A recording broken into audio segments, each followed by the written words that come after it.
आज रात मैं कितना पैसा कमाने वाली हूं और तुम यहां इस तरह से लकीर खींच रही हो। मरना चाहती हो क्या? चीख भरी आवाज दिन के उजाले में सूरज के नीचे पकते मुंबई के बांद्रा की डामर की गर्मी जितनी ही हिंसक थी। घिनौने इत्र की गंध और शराब की बासी सांस ने मिलकर हवा को और भी गंदा कर दिया। चमकीली काली सिल्क की शर्ट पहने हुए विक्रम सिंह की आंखें वासना और गुस्से से चमक रही थीं। उसकी पकड़ में फंसी पतली कलाई किसी भी पल टूटने के कगार पर थी। माम कर दो भैया, प्लीज, लोग देख रहे हैं। लगभग 20 साल की प्रिया सिंह की आवाज डर से कांप रही थी। ब्रांडेड बैग के साथ बेमेल पुराने जूते और घबराई हुई आंखें उसकी स्थिति को सान सान बयां कर रही थीं। आसपास से गुजरने वाले लोगों ने एक तिरछी नजर डाली, लेकिन फिर यह सोचकर अपने रास्ते चले गए कि यह किसी युवा जोजे का झगड़ा होगा। इस विशाल शहर की उदासीनता ने विक्रम की हिंसा को और भी भड़का दिया। लोग क्या मेरा कर चुकाएंगे? तुझे कोठे में डाला तो एहसान मानना चाहिए। भागने की सोच कैसे सकती है तू? एक तेज थप्पड़ की आवाज के साथ प्रिया का सिर जोर से घूम गया। उसके गोरे गाल पर एक सा लाल निशान उभर आया। प्रिया की आंखों से आंसू की एक पारदर्शी बूंद डामर पर गिरी और पल भर में सूख गई। विक्रम को यह भी नागवार गुर्रा और उसने प्रिया के बाल पकड़ लिए। ठीक उसी पल पास के एक आउटडोर टेरेस कैफे की छतरी के नीचे बैठकर आइस्ड कॉई पी रही एक महिला की नजर उन पर पाजी। सेद लिनेन की शर्ट, टखनों तक ऊंची जीन्स, बिना मेकअप वाला चेहरा और कसकर बंधे हुए बाल। पहली नजर में वह एक आम नौकरी पेशा महिला लग रही थी जो अपनी छुट्टी का आनंद ले रही हो, लेकिन उसकी आंखें अलग थीं। हर स्थिति को स्कैन, विश्लेषण और भविष्यवाणी करने वाली एक शिकारी की आंखें। सेना की कर्नल अदिति शर्मा। उसकी असली पहचान भारत की सबसे जिंगिंग विशेष बल पैरा एसएफ की एक सक्रिय बटालियन कमांडर थी। दुनिया भर के संघर्ष क्षेत्रों में अनगिनत अभियानों को सफलतापूर्वक अंजाम देने वाली एक जीती जागती किंवदंती। ऐसी वह महिला 3 साल में पहली बार पूरी छुट्टी लेकर एक आम नागरिक के रूप में लौटी थी और आज उसका केवल चौथा दिन था। किसी झंझट में नहीं पड़ना है। उसने खुद से कई बार यह वादा किया था। वर्दी उतारने के बाद वह सिर्फ एक आम नागरिक अदिति शर्मा थी, लेकिन उसकी आंखें सहज रूप से विक्रम के शरीर का विश्लेषण कर रही थीं। अजीब तरह से फूले हुए कंधे की मांसपेशियां, निचले शरीर की तुलना में अस्थिर ऊपरी शरीर का केंद्र और किसी को धमकाते समय प्रकट होने वाली सूक्ष्म आदतें। एक मामूली दर्जे का गुंडा। अदिति के दिमाग में निष्कर्ष निकल आया। विक्रम ने प्रिया को जबरदस्ती एक काली सेडान की ओर खींचना शुरू कर दिया। जब प्रिया ने पूरी ताकत से विरोध किया तो उसने अपनी कमर से कुछ निकालने जैसी हरकत की। उसी पल अदिति की आंखों की चमक बदल गई। वह चुपचाप अपनी जगह से उठी। मेज पर रखे उसके हाथ पतले और लंबे थे, लेकिन उनमें स्टील को भी मोचने की ताकत छिपी थी। उसके कदमों में कोई आवाज नहीं थी। जैसे कोई शिकारी अपने शिकार के पास पहुंचता है, वह भी में घुल मिलकर पल भर में विक्रम के पीछे पहुंच गई। उसका हाथ छोड़ दो। आवाज धीमी लेकिन हड्डियों में घुस जाने वाली ठंडी थी। विक्रम ने चिक्कर पीछे मुड़ कर देखा। एक ठीक ठाक दिखने वाली महिला उसे घूर रही थी। उसने अविश्वसनीयता से हंसते हुए कहा, क्या यह पागल औरत कौन है? तू कौन होती है बीच में बोलने वाली? मैं 2 बार नहीं बोलती। कहा ना, उसका हाथ छोड़ दो। अदिति की आवाज में कोई भावना नहीं थी। यह किसी को विकल्प देने वाली आवाज नहीं थी, बल्कि अंतिम चेतावनी थी। लगता है तुझे सच में मरने का शौक है। जैसे ही विक्रम ने प्रिया के बाल छोकर अदिति की ओर हाथ बढ़ाया, सब कुछ पलक झपकते ही हो गया। अदिति ने विक्रम की कलाई को बहाव के साथ अंदर की ओर मोड़ दिया। यह एक सटीक मार्शल आर्ट तकनीक थी जो मानव जोंजों की गति की सीमा से 1 डिग्री भी बाहर नहीं जाती थी, लेकिन अत्यधिक दर्द पैदा करती थी। आह! विक्रम के मुंह से चीख निकल गई। उसका लगभग 100 किलो का भारी शरीर कागन की गुइया की तरह ललखछा गया। अदिति ने उसकी बांह को ऊपर की ओर मोड़ कर उसकी पीठ के पीछे कर दिया। विक्रम का चेहरा गर्म डामर से टकराने ही वाला था कि उसने उसकी ठुड्डी पकड़ कर उसे रोक लिया। लगता है तुम्हें स्थिति समझ नहीं आई। मैं फिर से समझाती हूं, अदिति ने विक्रम के कान में फुसफुसाया। उसकी आवाज बर्ज जैसी ठंडी थी। पहला, तुम इस लड़की से अपना हाथ हटाओगे। दूसरा, तुम यहां से चुपचाप गायब हो जाओगे। तीसरा, तुम दोबारा इस लड़की के सामने कभी नहीं आओगे। समझे? तू तू जानती नहीं मैं कौन हूं? मैं शेरा गैंग का विक्रम हूं। तेरे जैसी को तो मैं मुंबई में कहीं भी दोना दूंगा। डरा हुआ कुत्ता यादा भौंकता है। विक्रम दर्द में भी अपनी पृष्ठभूमि का दिखावा कर रहा था, लेकिन उसका यह दिखावा अदिति पर बिल्कुल भी असर नहीं कर रहा था। शेरा गैंग। अदिति धीरे से हंसी। उसकी हंसी सुनकर विक्रम के पूरे शरीर में रोंगटे खड़े हो गए। मुंबई में पंजीकृत सभी आपराधिक गिरोहों के नाम मुझे याद हैं, लेकिन शेरा गैंग का नाम तो मैंने पहली बार सुना है। लगता है कोई छोटी मोटी गली की गैंग है। उसने विक्रम की कलाई पखे हुए हाथ पर जरा सा और जोर दिया। कैक की एक अशुभ आवाज के साथ विक्रम की चीख निकल गई। आह, मेरी मेरी बाह। आसपास के लोगों का ध्यान पूरी तरह से उन पर केंद्रित हो गया। अब सब समझ गए थे कि यह सिर्फ प्रेमियों का झगड़ा नहीं है। कुछ लोगों ने अपने जोन निकालकर वीडियो बनाना शुरू कर दिया। अदिति ने कमीन पर बैठकर कांप रही प्रिया की ओर देखा। उसकी नजर है पहले के मुकाबले थोड़ी नरम थी। तुम ठीक हो? प्रिया डरी हुई आंखों से अदिति और विक्रम को बारी बारी से देखती रही, लेकिन कुछ बोल नहीं पाई। क्या मैं पुलिस को बुलाऊं या इस कचरे को यहीं साच कर दूं? अदिति की बात सुनकर विक्रम घबरा गया। पुलिस में शिकायत होने पर मुश्किल उसी को होती। रुको। ठीक है, प्लीज यह छोड़ दो। मेरी झलती थी। तब जाकर अदिति ने विक्रम को पकड़ा हुआ हाथ झटके से छोड़ दिया। विक्रम अपनी टूटी हुई कलाई को पकड़ाकर लखाते हुए पीछे हटा। उसने गुस्सा और अपमान से भरी आंखों से अदिति को घूरा। तू आज के दिन के लिए पछताएगी। मैं तुझे, मेरा नाम अदिति शर्मा है। अदिति ने उसकी बात काटकर शांति से कहा, और पछताना तुम्हें पड़ेगा, मुझे नहीं। आज के बाद तुम्हारे सभी अवैध कामों को मैं एक एक करके उजागर करूंगी और तुम्हारी जिंदगी को जद से उखाड़ फेंकूंगी। इंतहार करना। उसकी बातों में सिर्फ धमकी नहीं, बल्कि एक तथ्य बताने जैसा ठंडा आत्मविश्वास था। विक्रम को पल भर में एहसास हो गया, यह महिला कोई साधारण महिला नहीं है। उसने सहज रूप से महसूस कर लिया कि यह उसके स्तर की प्रतिद्वंद्वी नहीं है। वह कुछ गालियां बकता हुआ अपनी काली सेडान में बैठा और तेही से गायब हो गया। तूफान गुजरने के बाद बांद्रा की सड़क पर फिर से रोमर्रा का शोरगुल शुरू हो गया। लोग कुछ देर फुसफुसाए और फिर दिलचस्पी खोकर बिखर गए।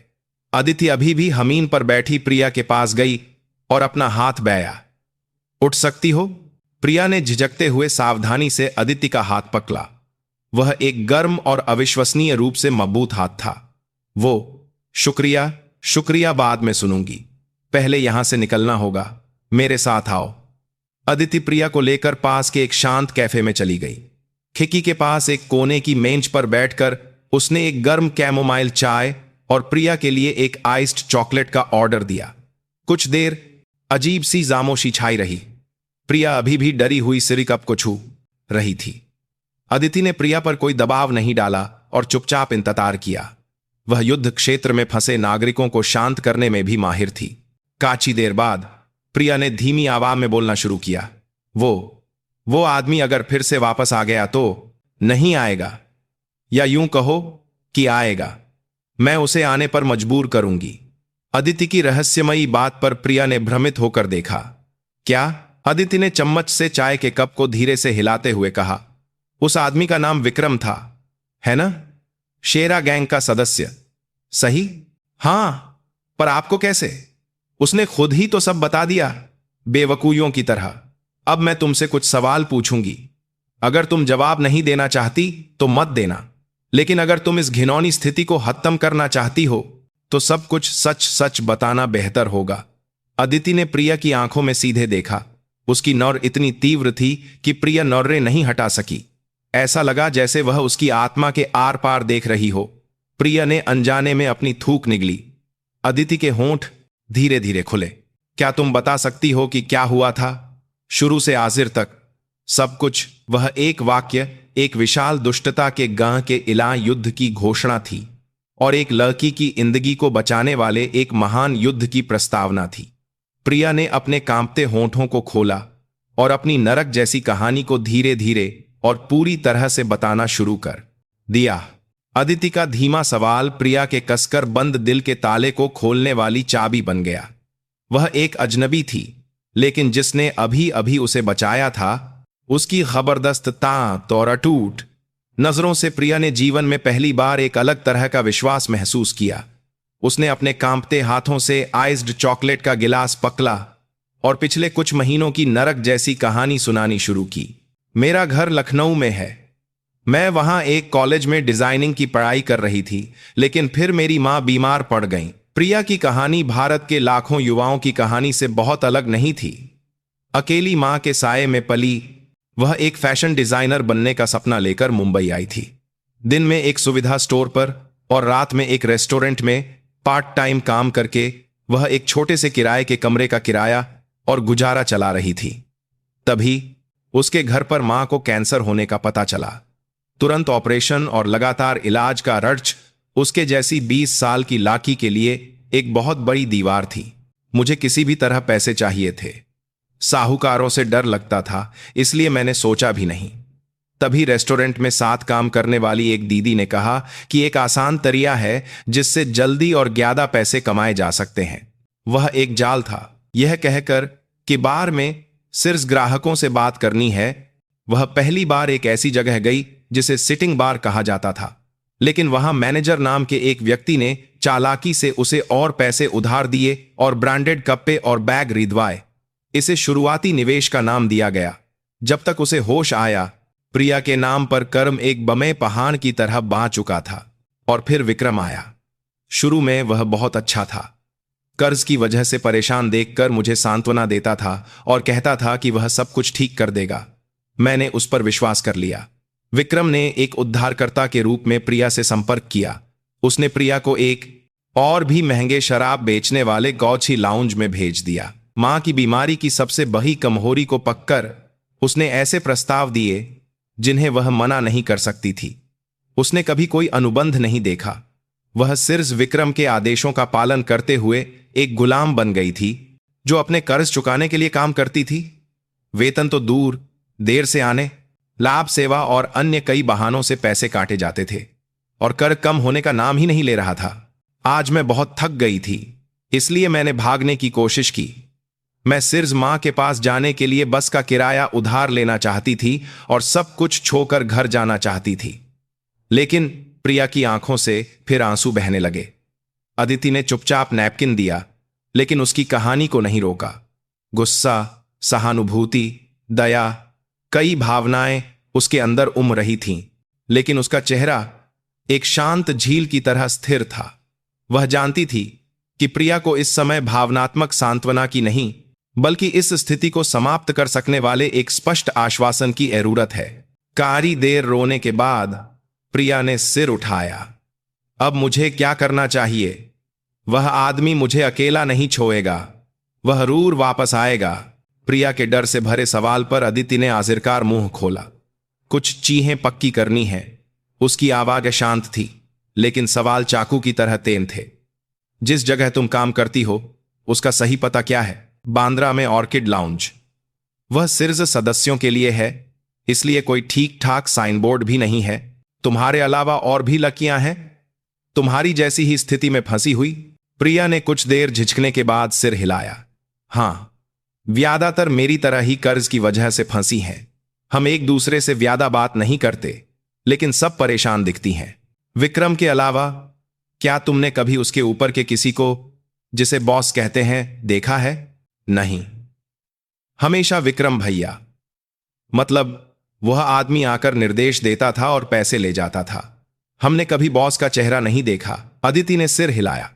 यह एक विशिष्ट सेल आधारित प्रबंधन प्रणाली थी। निचले स्तर के प्रबंधक ही सब कुछ जानते थे, जबकि मुख्य नेतृत्व पूरी तरह से पर्दे के पीछे था। यह इस बात का सबूत था कि यह सिर्फ एक गुंडा गिरोह नहीं, बल्कि एक कहीं ज्यादा संगठित और बुद्धिमान आपराधिक समूह था। ठीक है, आखिरी सवाल। अदिति थोड़ा आगे झुकी और प्रिया की आंखों में सीधे देखने लगी। क्या तुम सच में यह सब खत्म करना चाहती हो?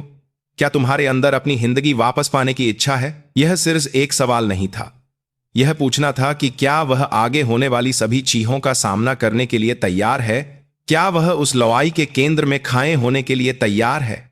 प्रिया ने अदिति की आंखों में एक तरह का विश्वास पजा। कुछ पल की झिझक के बाद उसने अपने आंसू पोंछे और पहले से कहीं ज्यादा माबूत आवा में जवाब दिया, हाँ, मैं इसे खत्म करना चाहती हूं। प्लीज मेरी मदद कीजिए। जैसे कि इसी जवाब का इंतजार कर रही हो, अदिति हल्का सा मुस्कुराई। ऑपरेशन का लक्ष्य कंफर्म। अब उसके तरी से काम करने का समय था। ठीक है, तो अब मेरी बात ध्यान से सुनो। अदिति ने आसपास एक नजर डाली और अपनी आवाज धीमी कर ली। पहले हम यहां से निकलकर एक सुरक्षित जगह पर जाएंगे और तुम आज रात वहीं जाओगी जहां तुम्हें काम करना था, ऑर्किड में। क्या मुझे वहां दोबारा जाने के लिए कह रही हैं? मैं डर के मारे नहीं जा सकती, प्रिया ने घबराकर पूछा। अदिति ने उसे शांत करने के लिए एक नरम लेकिन दृढ़ आवाज में कहा, बेशक तुम अकेली नहीं जाओगी। अदिति की आंखें ठंडी चमक रही थीं। मैं तुम्हारे साथ चलूंगी, एक ग्राहक के तौर पर। उसकी योजना साहसी और खतरनाक थी। यह दुश्मन के दिल में सीधे चलने की घोषणा थी। तुम बस हमेशा की तरह बर्ताव करना और वहां होने वाली हर चीज को अपनी आंखों और कानों में अच्छी तरह से बसा लेना। विक्रम, दूसरी लड़कियां, ग्राहक के रूप में आने वाले लोग, हमें आज रात यह पता लगाना है कि असली मालिक कौन है। यह एक बचाव अभियान होने के साथ साथ एक जासूसी अभियान भी था। अदिति अब विक्रम जैसे एक प्यादे को निपटाने से संतुष्ट नहीं हो सकती थी। उसने इन युवा लड़कियों को निराशा के दलदल में धकेलने वाली उस विशाल बुराई की जद को खोजने और उसे पूरी तरह से उखाड़ फेंकने का बोला फैसला कर लिया था। प्रिया ने डर और उम्मीद से मिली जुली आंखों से अदिति को देखा। यह रहस्यमयी महिला उसे कहां ले जाना चाहती थी, लेकिन एक बात साथ थी, उसका आगमन प्रिया की नरक जैसी जिंदगी में पहली बार आई उम्मीद की एक किरण थी। कैफे से निकलकर अदिति सबसे पहले प्रिया को बांद्रा स्टेशन के पास एक बिजनेस होटल में ले गई। अपने कार्ड से साफ सुथरे ढंग से भुगतान करने के बाद उसने प्रिया को कार्ड की देते हुए कहा, यहीं रुको और कहीं मत जाना। जब तक मैं तुम्हें बॉन्ड न करूं, किसी के लिए भी दरवाजा मत खोलना, समझी? हाँ, लेकिन दीदी, आप ठीक तो रहेंगी? वे लोग बहुत बुरे हैं। अब प्रिया अदिति को दीदी कहने लगी थी। थोड़े ही समय में अदिति उसके लिए एकमात्र सहारा बन गई थी। बुरे तो हैं, लेकिन महबूत नहीं। असली महबूत लोग कमजोरों के साथ ऐसा बर्ताव नहीं करते। अदिति ने प्रिया के कंधे को हल्के से थपथपाया और होटल से निकल गई। अब अकेली होने पर उसके कदमों में कोई झिझक नहीं थी। वह एक सुनसान गली में गई और अपना स्मार्टफोन निकाला। उसने एक परिचित नंबर डायल किया और कुछ ही देर में एक युवा उत्साही लौके की आवाज आई। कौन? मैं हूं, अदिति। पल भर में होन के दूसरी तरह की आवाज पूरी तरह बदल गई। चंचल लहा गायब हो गया और एक अनुशासित विशेष बल के जवान की आवाज आई। जी मैडम, जय हिंद। कैसे याद किया? अर्जुन मेहरा, 3 साल पहले सेना से सेवानिवृत्त हुए 707 विशेष बल के संचार विशेषज्ञ।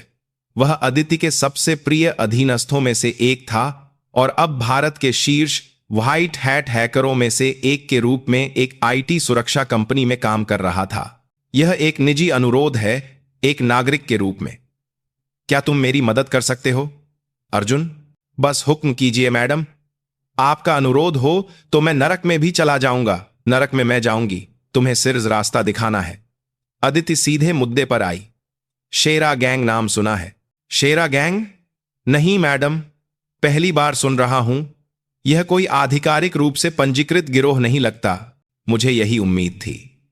तो फिर विक्रम सिंह नाम और बांद्रा, मुंबई में ऑर्किड लाउंज नाम का एक नाइट क्लब। इन 2 कीवर्ड्स से खोजो।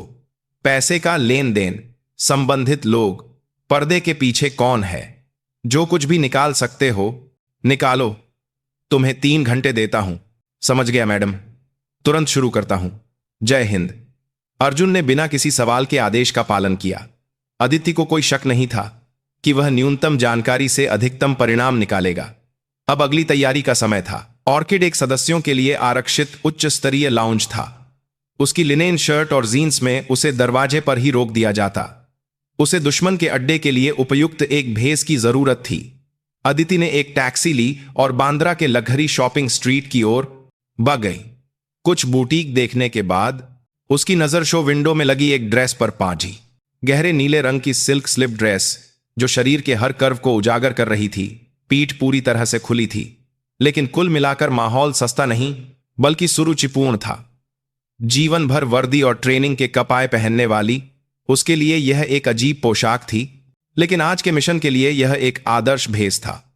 उसने बिना किसी झिझक के दुकान में जाकर ड्रेस, उससे मेल खाती स्टिलेट्टो हील्स और एक छोटा क्लच बैग खरीदा। मिशन के लिए अर्ज करने में कोई कोताही न करना उसका सिद्धांत था।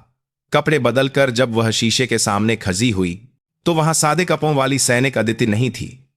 अपने घने काले बालों को स्वाभाविक रूप से खुला छोकर और न्यूनतम मेकअप से अपनी तीखी विशेषताओं को नरम करके वह बांद्रा की रात पर राज करने वाली उच्च समाज की एक सदस्य लग रही थी। लेकिन उस सुरुचिपूर्ण रूप के भीतर उसकी आंखें अभी भी एक भूखे बाघ की तरह चमक रही थीं। तभी एक कंपन के साथ अर्जुन का संदेश आया। एक एन्क्रिप्टेड हिप टाइल थी। अदिति ने पास के एक लाउंज बार में बैठकर अपना लैपटॉप खोला और हाइल की जांच की। अर्जुन का कौशल कम नहीं हुआ था। सिर्फ 2 घंटों में उसने आश्चर्यजनक जानकारी निकाली थी। शेरा गैंग एक भूतिया संगठन था जिसका कोई वास्तविक अस्तित्व नहीं था। यह सिर्फ विक्रम जैसे निचले स्तर के प्रबंधकों द्वारा बाहरी गतिविधियों के लिए इस्तेमाल किया जाने वाला एक छद्म नाम था। ऑर्किड कागजों पर एक सामान्य रेस्तरां के रूप में पंजीकृत था, लेकिन इसका असली मालिक राठौर होल्डिंग्स नामक एक निवेश कंपनी थी और उस राठौर होल्डिंग्स के सीईओ का नाम था संजय राठौर। संजय राठौर एक पूर्व सरकारी वकील से व्यवसायी बना जिसका कानूनी और व्यावसायिक हलकों में महबूत नेटवर्क था। अफवाहें थीं कि वह कई अवैध व्यवसायों में शामिल था, लेकिन वह कभी पकड़ा नहीं गया।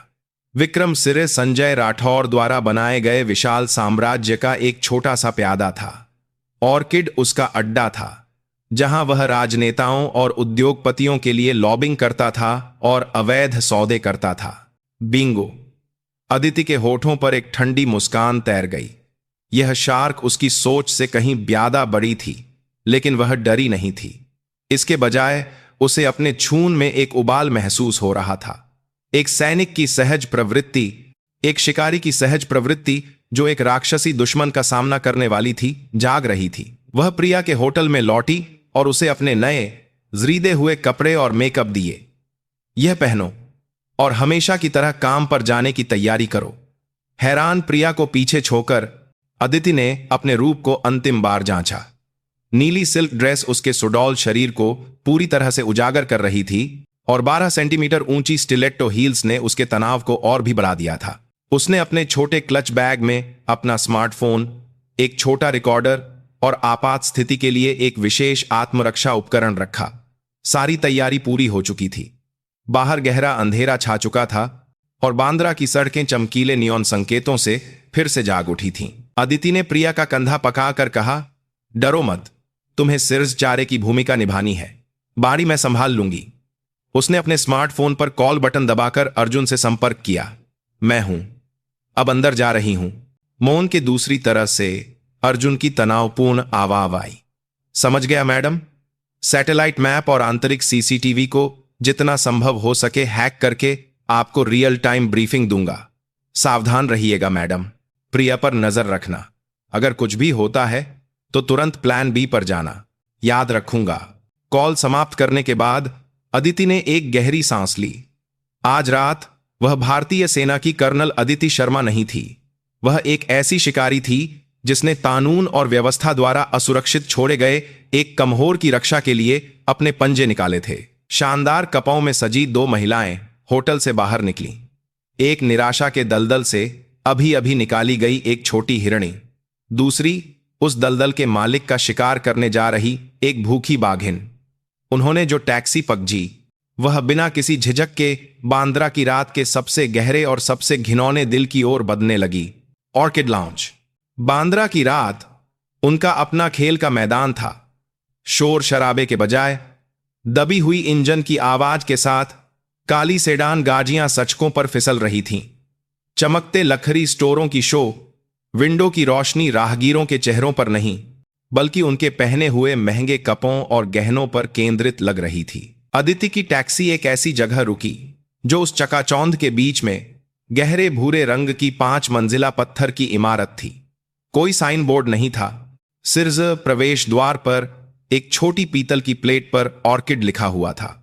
कान में संचार के लिए ईयरपीस पहने एक व्यक्ति जो पूरी तरह से फिट सूट पहने हुए था, छाया से निकला और टैक्सी का दरवाजा खोला।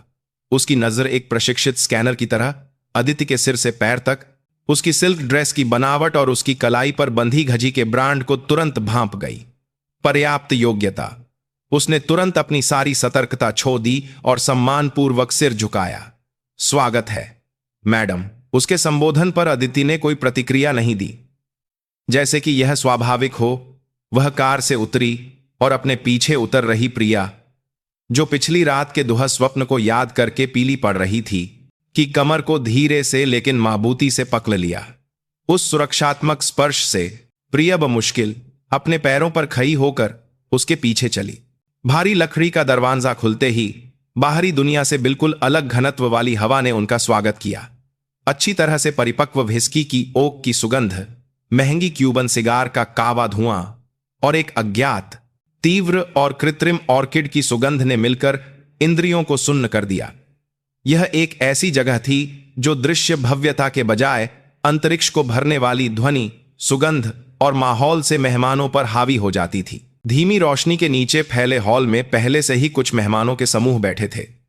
उनकी बातचीत धीमी थी और उनकी हंसी संयमित थी, लेकिन उस पाखंडी शांति के नीचे अदिति ने सहज रूप से महसूस किया कि इस जगह पर सिर्फ नग्न इच्छा और पदानुक्रम की पुष्टि का शासन था। जैसे ही वे अंदर घुसे, एक शानदार काली ड्रेस पहने 40 के दशक की एक महिला सुरुचिपूर्ण चाल से उनकी ओर आई।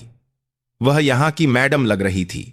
उसने प्रिया को देखकर थोड़ी देर के लिए अपनी भौहें सिकोहीं, लेकिन फिर प्रिया के बगल में खड़ी अदिति की उपस्थिति को देखकर एक रेशमी मुस्कान बिखेरी। ओह, मैंने आपको पहले नहीं देखा। क्या आपने बुकिंग की है? बुकिंग नहीं की है। सुना है यह एक अच्छी जगह है, इसलिए चली आई। क्या कोई कमरा नहीं है? अदिति का लहा घमंडी था, लेकिन यह यहां पर स्वीकार्य भाषा थी। मैडम को उसके रवैये से हरा भी नाराजगी नहीं हुई, बल्कि वह और भी जुशी से मुस्कुराई। ऐसा कैसे हो सकता है? आपके जैसी छास मेहमान के लिए तो कमरा हमेशा तैयार रहता है, लेकिन यह बच्ची। मैडम की नर फिर से प्रिया पर गई। उस नर में तिरस्कार और सवाल दोनों थे। ठीक उसी पल, कहां थी तू अब तक? प्रिया, तू सच में मरना चाहती है क्या? हॉल के अंदर से एक चीख के साथ विक्रम दौड़ता हुआ आया।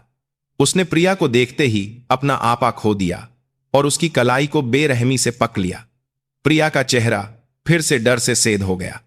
आह, यह कौन सी जगह है जो तू अपने पैरों पर चलकर वापस आ गई है? आज मैं तुझे। जैसे ही विक्रम का हाथ धमकी भरे अंदाज में उठा, उसकी कलाई किसी चीज से टकराकर रुक गई। वह अदिति की उंगली थी। एक पतली लंबी उंगली ने उसकी उभरी हुई नसों वाली बांह को नॉनचलेंटली रोक दिया था। मेरे लोगों पर हाथ उठाने की आदत कहां से सीखी है? अदिति की आवाज बर्ज की तरह ठंडी थी। विक्रम ने सिर घुमाकर अदिति को देखा। दिन में देखी गई वही महिला, लेकिन अब वह सिर से पैर तक एक ऐसी महिला के रूप में थी जिसे वह छूने की हिम्मत भी नहीं कर सकता था। उसके दिमाग ने स्थिति को समझने से इनकार कर दिया। तू यहां कैसे? तुम आसिर हो कौन? मैं कौन हूं यह जानने की जरूरत नहीं है। मैं यह पूछ रही हूं कि तुम अपने लोगों का प्रबंधन कैसे करते हो कि उन्हें सचक पर पचा हुआ मुझे उठाना पड़ता है? क्या तुम्हें मेहमानों को बेहतरीन सेवा नहीं देनी चाहिए? क्या यही तुम्हारा तरीका है? अदिति ने विक्रम की पक्का से प्रिया की बांह छुआई और उसे अपने पीछे छिपा लिया। फिर उसने अपने क्लच बैग से नोटों की एक मोटी गड्डी निकाली और उसकी आंखों के सामने हिलाई। नोटों के टकराने की आवाज असामान्य रूप से जोर से सुनाई दी। आज मैं यह देखने आई थी कि यह जगह मेरे एक बहुत महत्वपूर्ण साथी की मेजबानी के लिए उपयुक्त है या नहीं। मुझे सबसे महंगे कमरे में ले चलो, और अगर तुमने दोबारा इस बच्ची पर हाथ उठाया तो मैं इन पैसों से तुम्हारी बांह रीद लूंगी। समझ गए? यह एक धमकी थी, लेकिन यह विक्रम पर जादू की तरह काम कर गई। महत्वपूर्ण साथी, सबसे महंगा कमरा और आंखों के सामने नोट। उसका गुस्सा पल भर में लालच में बदल गया। उसने उस महिला को जिसने उसे थप्पड़ मारा था और उस लाचकी को जो भाग गई थी भूलने का फैसला किया, या यूं कहें कि उसे भूलना ही था। उसने जबरदस्ती एक चापलूसी भरी मुस्कान बिखेरी और अपना सिर झुकाया। आह, मां कीजिए, मैंने आपको पहचानने में खल्लती कर दी। इस तरफ आइए। मैडम, विक्रम के मार्गदर्शन में गलियारे से गुजरते हुए अदिति की आंखें लगातार घूम रही थीं। गलियारे की छत पर रोशनी, दर्पण, तस्वीर के फ्रेम के पीछे सूक्ष्म छेद, गमले में चालाकी से छिपाया गया लेंस। वह ठीक ठीक समझ रही थी कि इस इमारत की आंखें और कान कहाँ छिपे हैं। यह सारी जानकारी उसके कान में लगे चावल के दाने से भी छोटे रिसीवर के माध्यम से मीलों दूर बैठे अर्जुन के मॉनिटर पर भेजी जा रही थी। अर्जुन, गलियारे में कुल 12 कैमरे कंफर्म, ज्यादातर बिना किसी ब्लाइंड स्पॉट के क्रॉस सर्विलांस कर रहे हैं। जिस गलियारे से आप अभी गुजरी हैं उसके अंत में आपातकालीन निकास हीट सेंसर से जुड़ा हुआ है। सामान्य तरीके से बचना असंभव है। एक इला, अदिति ने मन ही मन सोचा। यह सिर्फ एक मनोरंजन स्थल नहीं था, यह काई सुरक्षा और नियंत्रण में संचालित एक रहस्यमय इला था। वे सबसे अंदर स्थित BVIP एक नामक प्लेट लगे कमरे में दाखिल हुए। कमरे का आकार एक सामान्य अपार्टमेंट के लिविंग रूम जितना बड़ा था।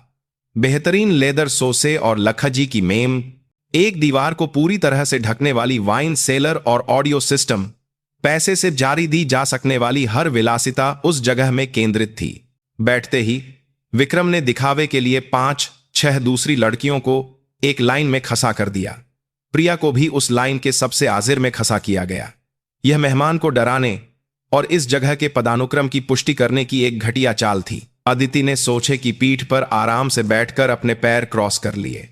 उसने एक उबे हुए भाव से लोचकियों को एक एक करके देखा।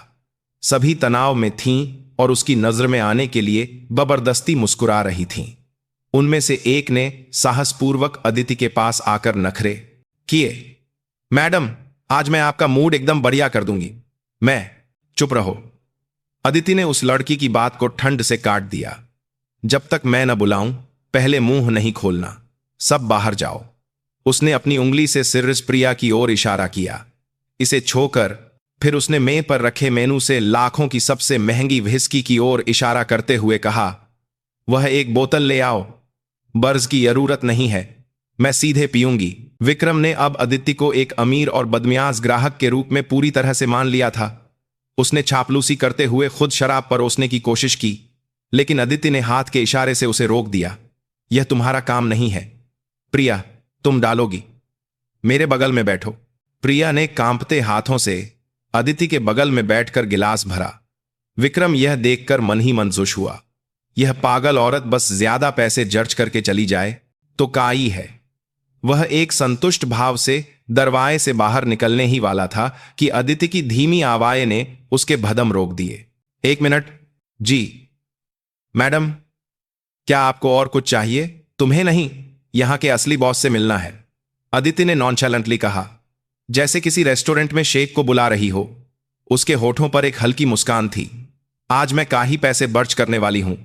ऐसे महत्वपूर्ण दिन पर मैं किसी ऐसे स्टोर में अपना पैसा अर्च नहीं करना चाहती जिसका मालिक एक अनजान चेहरा हो। सही कहा ना? उसी पल विक्रम के चेहरे से चापलूसी भरी मुस्कान गायब हो गई। उसका चेहरा पीला पड़ गया। एक सहज झतरे की घंटी उसके दिमाग में बजी। यह महिला सिर्फ एक बदमिजाज ग्राहक नहीं थी, वह शुरू से ही राजा को पकड़ने आई एक शिकारी थी। बॉस अभी यहां नहीं है, वह बहुत व्यस्त रहते हैं, इसीलिए बाहरी मेहमानों से लगभग नहीं मिलते। विक्रम अपनी घबराहट को छिपा नहीं सका और बड़बड़ाने लगा। उसके माथे पर पसीने की बूंदें रोशनी में चमक रही थीं। वह किसी भी तरह इस स्थिति से बचना चाहता था, लेकिन सामने वाली महिला उसे कोई मौका नहीं दे रही थी। अदिति ने उसकी स्थिति का आनंद लेते हुए सुरुचिपूर्ण ढंग से व्हिस्की का गिलास उठाया और उसकी सुगंध ली। हां, व्यस्त तो होंगे ही, बबे व्यवसायी सब व्यस्त रहते हैं। वह आसानी से पीछे हटती हुई लग रही थी। जैसे ही विक्रम ने राहत की सांस लेने की कोशिश की, अदिति ने गिलास नीचे रखते हुए अपनी बात जारी रखी। लेकिन मैंने सुना है कि बांद्रा में क्लब औरम नाम का एक नया क्लब खुला है और वहां का मालिक खुद आकर मेहमानों से मिलता है। मेरा साथी थोड़ा नकच्चा है और ऐसी छोटी छोटी बातों से प्रभावित होता है। यह इस बात का सबूत है कि सुरक्षा और सेवा का स्तर महबूत है। एक ऐसा स्टोर जो अपने मालिक का चेहरा तक नहीं दिखा सकता, वहां मैं अरबों के सौदे की बात कैसे कर सकती हूं? क्या मैं भलत कह रही हूं? अदिति ने ऑर्किड के सबसे महबूब प्रतिद्वंद्वी का नाम सटीक रूप से उल्लेख किया, जो अर्जुन ने अभी अभी भेजा था।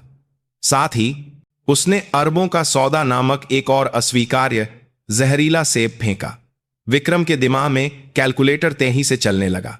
इस पैमाने का सौदा उसकी हिम्मेदारी के स्तर से कहीं ज्यादा था। अगर वह इस ग्राहक को क्लब ऑरम में खो देता तो बॉस का गुस्सा किस पर उतरेगा? यह सा था, उसकी जान भी जा सकती थी। बस 1 मिनट रुकिए, मैं एक बार पूछ लेता हूं। आखिरकार उसने हार मान ली। वह एक कोने में भागकर कहीं फोन करने लगा। उसकी आवाज पहले की तुलना में कहीं ज्यादा विनम्र थी और उसकी कमर लगभग 90 डिग्री झुकी हुई थी। अदिति ने विक्रम को एक पृष्ठभूमि की तरह नौदरंदान करते हुए प्रिया से बात की। प्रिया, तुम भी एक गिलास लोगी? जी? नहीं, रिलैक्स करो। ठीक है, यह सब जल्द ही खत्म हो जाएगा। उसकी आवाज सिर्फ प्रिया को सुनाई देने जितनी धीमी थी, लेकिन उसमें एक अटूट विश्वास था। उस एक वाक्य से प्रिया का कांपना धीरे धीरे कम होने लगा। कुछ मिनट की कॉल के बाद विक्रम एक राख जैसे चेहरे के साथ लौटा। उसकी आंखों में अदिति के लिए डर भरा हुआ था। जल्द ही आनंद सर यहां आएंगे। आनंद बॉस के ठीक नीचे इस साम्राज्य का वास्तविक प्रबंधक होगा। अदिति ने अनुमान लगाया कि यह अपेक्षित था। कुछ देर बाद कमरे का दरवाजा बिना आवाज के खुला और एक आदमी अंदर आया। विक्रम ने हबजी में दरवाजा खोलकर उसका स्वागत किया। अगर विक्रम एक अनियंत्रित जंगली कुत्ता था, तो नया आया आदमी एक अच्छी तरह से प्रशिक्षित शिकारी कुत्ता था। पूरी तरह से फिट ग्रे स्ट्राइप सूट, एक भी बाल इधर उधर न हुआ पोमेड हेयर और एक ठंडा और बौद्धिक प्रभाव देने वाले सोने के फ्रेम वाले चश्मे। और उस चश्मे के पीछे कोई भी भावना न पची जा सकने वाली ठंडी आंखें। 30 के दशक के मध्य में दिखने वाले उस व्यक्ति ने अपना परिचय आनंद जोशी के रूप में दिया। लगता है हमारी सास मेहमान का मूड का ये खराब हो गया है। यह लड़का अभी नया है, इसलिए बहुत गलतियां करता है। कृपया उदारतापूर्वक मान कर दीजिए। आनंद ने आते ही विक्रम की ओर से एक उत्तम तरीके से मानी मांगी, लेकिन उसकी आंखें मुस्कुरा नहीं रही थीं। वह एक उच्च प्रदर्शन वाले स्कैनर की तरह अदिति की हर चीज को स्कैन कर रहा था। इस महिला की पहचान क्या है और इसका असली मकसद क्या है? नया होना समस्या नहीं है, समस्या उसकी बुनियाद में है। मैं अपने महत्वपूर्ण व्यापारिक साथी की मेजबानी के लिए एक शांत और सुरक्षित जगह ढूंढ रही हूं। अगर काम करने का तरीका इतना अपरिपक्व है, महत्री समारा था, तो यह मुश्किल होगा। अदिति ने भी उसकी आंखों में सीधे देखते हुए जवाब दिया। दोनों के बीच एक अदृश्य चिंगारी भड़की। क्या मैं पूछ सकता हूं कि आपके साथी कौन है, ताकि हम उनकी पसंद के अनुसार बेहतरीन सेवा की तैयारी पहले से कर सकें? यह सिर्फ एक सवाल नहीं था, यह उसकी पहचान जानने की एक तेजधार वाली तलवार थी। अर्जुन, सिंगापुर का sovereign wealth brand Temasek holdings हाल ही में मुंबई के कमर्शियल रियल एस्टेट में आक्रामक रूप से निवेश कर रहा है। संबंधित समाचार डेटा के आधार पर संभावित प्रश्नों की सूची भेज रहा हूं। सिंगापुर के टेमासेक होल्डिंग्स के लोग हैं। नाम विलियम है। वे घरेलू रियल एस्टेट संपत्तियों में बहुत रुचि रखते हैं, खासकर उन संपत्तियों में जो अनौपचारिक चैनलों से आती हैं। शायद आपके बॉस ने भी उनका नाम सुना होगा। अदिति ने अर्जुन द्वारा रियल टाइम में दी गई उच्च स्तरीय जानकारी के आधार पर बिना किसी झिझक के झूठ बोला। उसके शांत रवैये और निर्बाध जानकारी ने आनंद की तेज नजरों को पहली बार थोड़ा हिला दिया। शायद यह महिला वास्तव में एक ऐसी हस्ती थी जिसे वे हल्के में नहीं ले सकते थे। आनंद ने अदिति को फिर से देखना शुरू कर दिया। उसने विषय बदलते हुए बगल में बैठी प्रिया की ओर इशारा किया। आप ऐसी बच्ची के लिए इतना क्यों परेशान हो रही हैं? हमारे क्लब में और भी छोटी और प्रतिभाशाली लड़कियां हैं। यह उसकी कमौरी खोजने का एक परीक्षण था। यह देखने के लिए एक चालाक सवाल था कि क्या उसमें कोई भावनात्मक अस्थिरता है या कोई और छिपा हुआ इरादा है। अदिति ने व्हिस्की का गिलास उठाते हुए धीरे से हंसी। मुझे यह पसंद नहीं है कि कोई और मेरी इस्तेमाल की हुई चीजों को छुए। यह अच्छी आदत नहीं है, लेकिन यह एक पुरानी आदत है। उसने प्रिया को एक वस्तु और आदत कहकर उसके परीक्षण को पूरी तरह से निष्प्रभावी कर दिया। बल्कि उसकी ठंडी अधिकार की भावना ने आनंद को यह विश्वास दिलाया कि वह इस दुनिया के नियमों को समझने वाली एक व्यक्ति है। अदिति ने यहां एक कदम और आगे बढ़ने का फैसला किया। और विलियम को साफ सुथरी चीजें पसंद है, चाहे वह पैसा हो या लोग। कोई झंझट नहीं होना चाहिए। मैंने सुना है कि आप लोग ऐसी सेवा भी प्रदान करते हैं, है ना सेवा शब्द पर होड़ देते ही आनंद की नजर एक बार फिर बदल गई। उसने तुरंत समझ लिया कि वह सिर्फ मेजबानी की बात नहीं कर रही थी, बल्कि मनी लॉन्ड्रिंग या समस्या समाधान जैसे अवैध क्षेत्रों की बात कर रही थी। यह एक खतरनाक प्रस्ताव होने के साथ साथ एक बड़े लाभ का संकेत देने वाला चारा भी था। आनंद कुछ देर सोच में डूबा रहा। उसके दिमाग में जटिल गणनाएं चल रही थीं।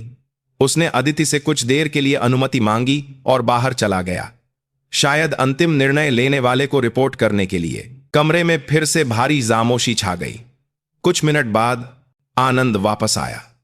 उसके चेहरे पर पहले से अलग तरह का एक अजीब उत्साह और तनाव था। उसने एक दृढ़ संकल्प के साथ एक पतली मुस्कान बिखेरी। वह मुस्कान कहीं ना कहीं एक सांप की मुस्कान जैसी थी। ठीक है, हमारे बॉस आप जैसी मेहमान से एक बार जरूर मिलना चाहेंगे। उसने कुछ देर के लिए बात रोकी और कमरे की हवा का आनंद लिया, और फिर उसने निर्णायक वाक्य बोला, संयोग से वह आज आसपास ही हैं, तो क्या मैं उन्हें कुछ देर के लिए यहां ला सकता हूं?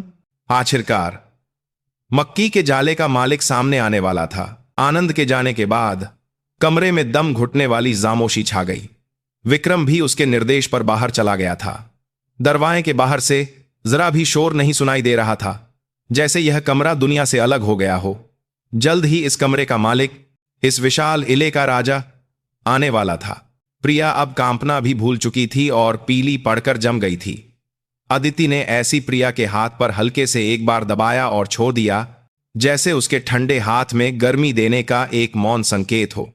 फिर उसने अपने कान में लगे रिसीवर पर अपना पूरा ध्यान केंद्रित किया। अर्जुन, कंफर्म करो कि यह संजय राठौर ही है।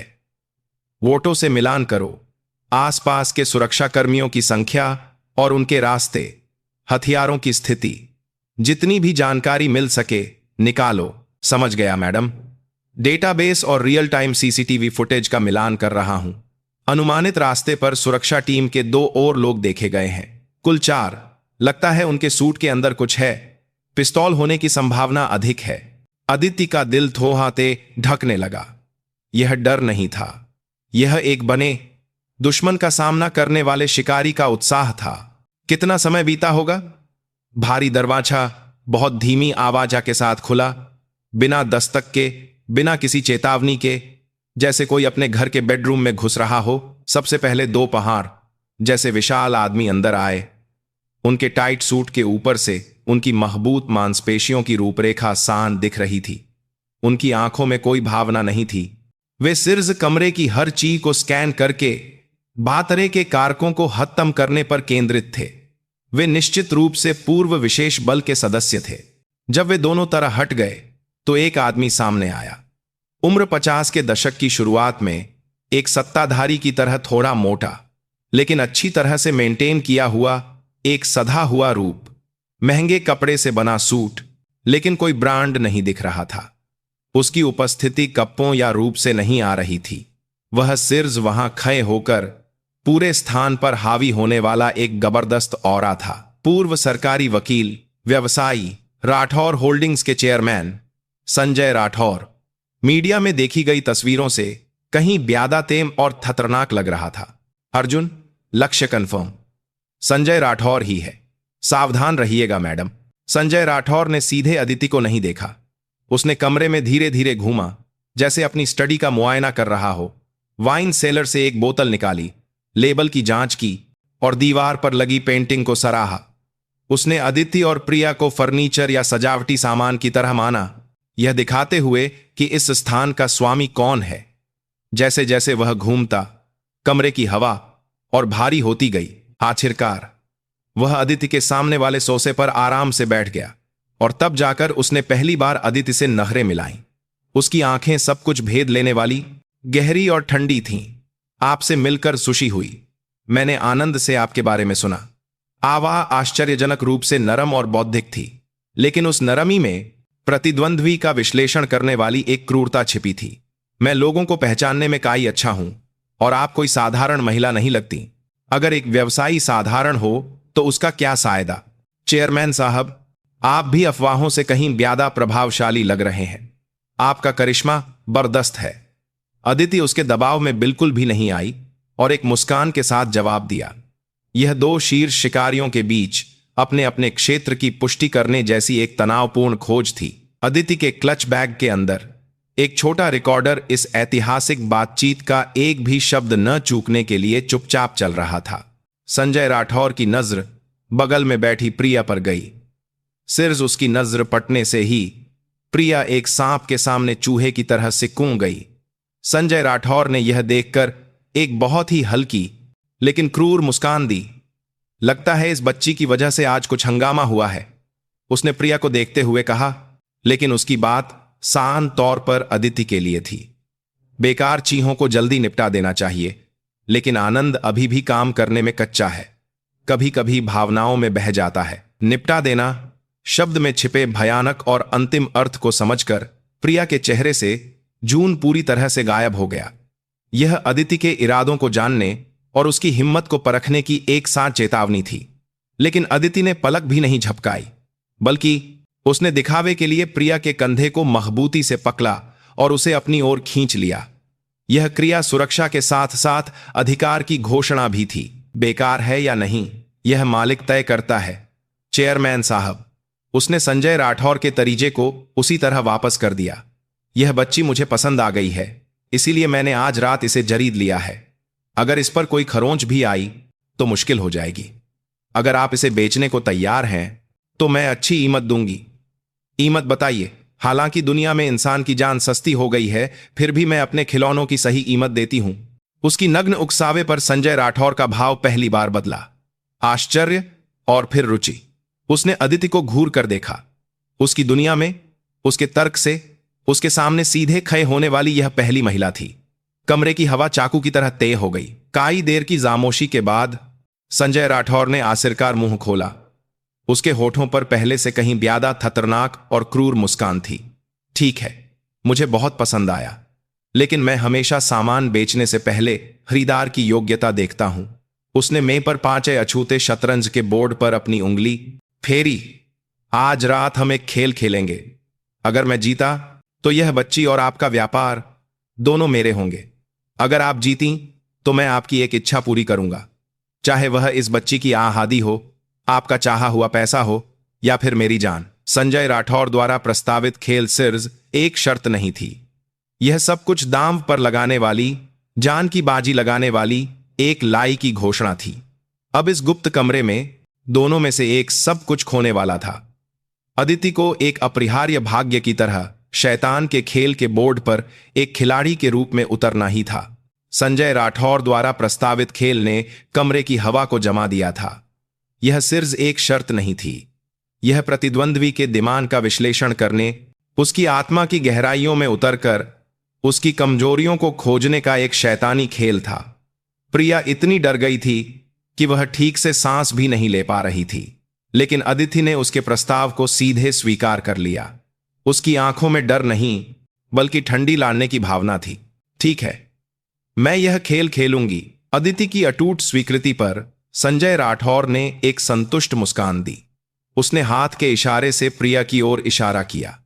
यह बच्ची खेल में बाधा डालेगी, इसलिए उसे उस कोने में भेज दो। एक अंगरक्षक प्रिया के पास आया और उसे कमरे के कोने में एक छोटी कुर्सी पर ले गया। वहां से मेज साथ दिखाई दे रही थी। प्रिया अब खेल का दांव और विजेता का इनाम बनकर उस दृश्य को देखने के लिए मजबूर थी। खेल आसान है, संजय राठौर ने अपने बीच में एक शानदार लकड़ी का शतरंज का बोर्ड खींचते हुए कहा। हम शतरंज नहीं खेलेंगे, उसमें बहुत समय लगता है और वह उबाऊ है। इसके बजाय हम एक दूसरे की चालें पढ़ेंगे। अपनी अपनी बारी में हम मन में एक मोहरा चुनेंगे और उसकी एक संभावित चाल सोचेंगे। फिर हम उस चाल के बारे में सच या झूठ बोलेंगे।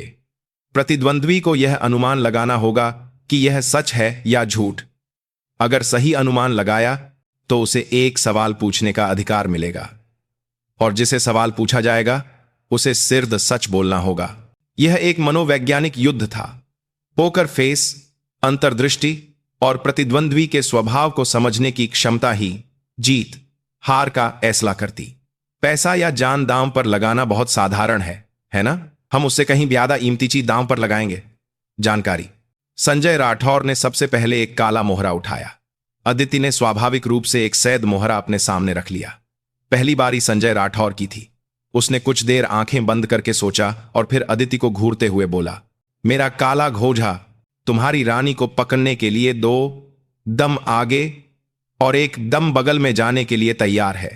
उसकी आवाज में एक भारी आत्मविश्वास था। यह एक काले घोड़े द्वारा सैद रानी को निशाना बनाने की सबसे आक्रामक घोषणा थी।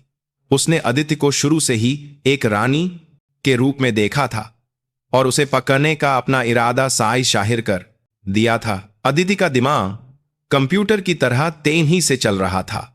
उसका व्यक्तित्व, उसकी बात करने का तरीका, इस स्थिति का आनंद लेने का उसका रवैया, वह अपनी ताकत का प्रदर्शन करने वाला इंसान है। तो पहली चाल धमकी भरी हो सकती है, लेकिन वास्तव में यह प्रतिद्वंद्वी को परखने का एक चारा होने की संभावना ज्यादा है। अर्जुन, पुतलियों की हरकत, होठों के कोनों का सूक्ष्म कोण, विश्लेषण के अनुसार झूठ होने की संभावना 72% है। झूठ, अदिति ने छोटा और दृढ़ता से कहा। संजय राठौर के चेहरे पर पहली बार आश्चर्य का भाव आया। वह धीरे से हंसा और अपने मन में सोचे हुए हाथी की ओर इशारा किया। सही जवाब। कमाल है, तुमने मेरा दांव इतनी जल्दी पढ़ लिया।